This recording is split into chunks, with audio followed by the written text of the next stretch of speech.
जय श्री राम। कैसे हैं आप सब दोस्तों। आज मैं एक ऐसा असरदार उपाय लेकर आई हूँ हनुमान जी का, जो आप अगर किसी कोई को नज़र दोष लग गई है या फिर कोई बीमार है या फिर किसी को कहीं जॉब इंटरव्यू के लिए जाना है या कोई बहुत अच्छा काम करने जाना है, जो लगता है कि मतलब बाबा का आशीर्वाद मिल जाए तो बहुत अच्छी बात है। तो ऐसे में ये उपाय आप कर सकते हैं। अगर कुछ नहीं तो ये उपाय आप अपने लिए कर सकते हैं, अपने बीवी बच्चों के लिए कर सकते हैं, खुद के लिए कर सकते हैं।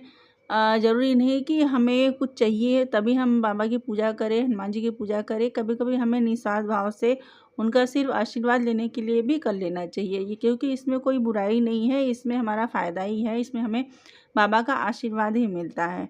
तो इसमें आपको क्या करना है कि इसमें आपको बाबा की फ़ोटो लेनी है। जैसे संकल्प लेते हैं, संकल्प अगर आपको नहीं पता है तो मैं मेरे चैनल पे वीडियो पड़ी हुई है इसकी, मैं डिस्क्रिप्शन में इसका लिंक सेंड कर दूँगी, आप चेक कर लीजिएगा। इसमें आपको क्या करना है कि बाबा की फ़ोटो रखनी है। मैं शॉर्ट में ही बता देती हूँ आपको, अगर आप चाहें तो फुल वीडियो आप देख सकते हैं। इसमें बाबा की फ़ोटो सबके घर में होगा, फ़ोटो मूर्ति जो भी है वो आप रख लीजिए और हाथ में संकल्प ले लीजिए कि ये संकल्प कैसे लेना वो आप देख लीजिएगा। फिर लोटे में जल रखना है, दिया जलाना है घी का। फिर आपको क्या करना है कि आपको 11 बार हनुमान चालीसा का पाठ करना है। संकल्प जब आप लेंगे तो उसमें आपको बता देना है कि हाँ, आप किसके लिए कर रहे हैं, क्यों कर रहे हैं। बाकी जो भी है वो संकल्प की विधि आप देख सकते हैं, उसमें लिखा हुआ उसमें है वीडियो में।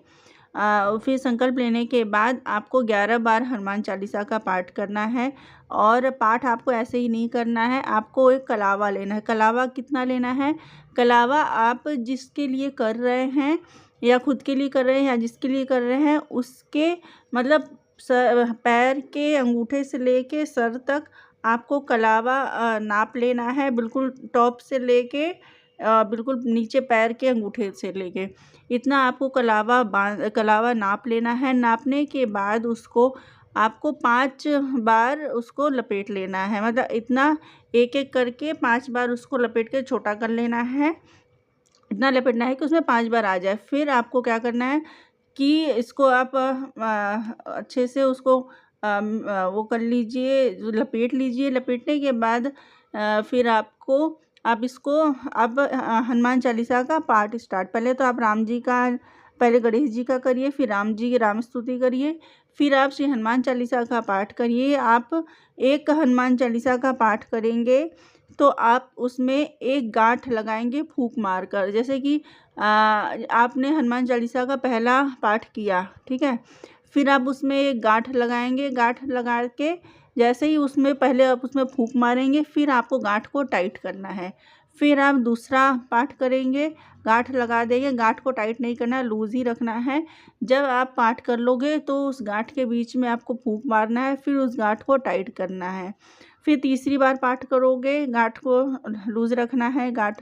फिर आप उसमें तीसरी बार पाठ करके उसमें फिर फूंक मारोगे एक बार, फिर आपको गांठ को टाइट करना है। ऐसे करते करते आपको 11 बार पाठ करना है और 11 ही गांठें बांधनी है, ठीक है। आपको समझ में आ रहा होगा। अगर नहीं समझ में आ रहा है तो आप कमेंट में पूछ लीजिएगा। तो आपको 11 पाठ करना है और 11 बार गांठ बांधनी है उस कलावे में। फिर आपको क्या करना है कि उस कलावे को अगर आप दिन में कर रहे हैं, सुबह कर रहे हैं तो दिन भर रहने दीजिएगा। अगर आप रात को कर रहे हैं तो रात भर रहने दीजिएगा।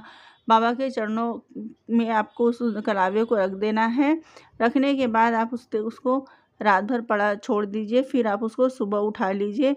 फिर जिसके लिए कर रहे हैं आप या खुद के लिए कर रहे हैं तो उसको जय श्री राम बोलते बोलते आप उसको धागे को कलावे को अपने, अगर औरत महिला कोई कर रही है, अपने लिए कर रही है तो महिलाएं अब अपने बाएं हाथ में बांधें, और अगर कोई पुरुष कर रहा है तो अपने दाहिने हाथ में बांध ले। हाथ के कलाई पे बांध ले या फिर गले में पहन सकते हैं या फिर बाजू में बांध सकते हैं। इन तीनों जगह में जहाँ आपको सूटेबल हो आप वहाँ उसको बांध सकते हैं। ये बहुत ही चमत्कारिक असरदार उपाय है, इसको आप करिए और आप देखना आपको बहुत फ़ायदा मिलेगा। बाबा का आशीर्वाद आपके साथ रहेगा। आप कोई भी इंटरव्यू के लिए जा रहे हैं, किसी ऐसे काम के लिए जा रहे हैं कि जिसमें आपको बाबा का आशीर्वाद की ज़रूरत है, आप ये धागा बांध के अपने साथ अपने हाथ में जाइए, आपका काम ज़रूर पूरा होगा, 100% पूरा हो जाएगा। और दोस्तों कमेंट में जय श्री राम, जय हनुमान जी की ज़रूर लिखें और मेरी वीडियो को लाइक और सब्सक्राइब ज़रूर करें। जय श्री राम, जय बालाजी की।